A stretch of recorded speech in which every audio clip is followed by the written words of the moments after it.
त्रेतया जुगर अकह रामायण कहाँ पाई बनवास गले पुरुषोत्तम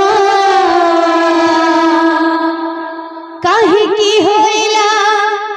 सीताया हरण भक्त पाई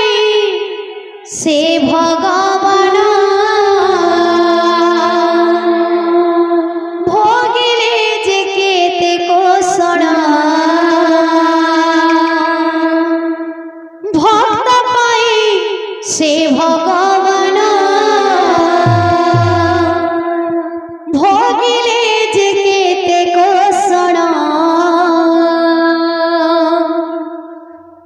जेते बेले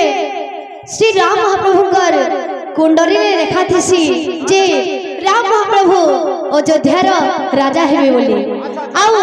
माता सीताकर कुंडली लेखा थी जे जदि अयोध्यार राजा श्री राम महाप्रभु हेबे ताहले तांकर कुंडली रे विधवा जोग थी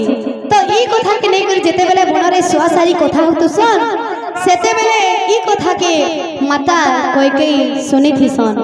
आउ युद्ध टाइम रे जेते बेले दशरथ महाप्रभु कहिति सन कैकेयी के दुईटा वरदान देमे बोली तो ई समय थी माता कैकेयी दुईटा वरदान मागिथि सन गुटे वरदान मागसन जे अयोध्यार राजा हेबे भरत महाप्रभु आउ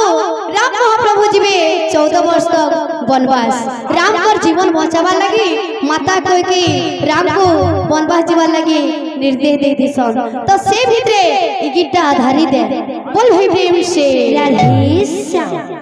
त्रेतया जुगर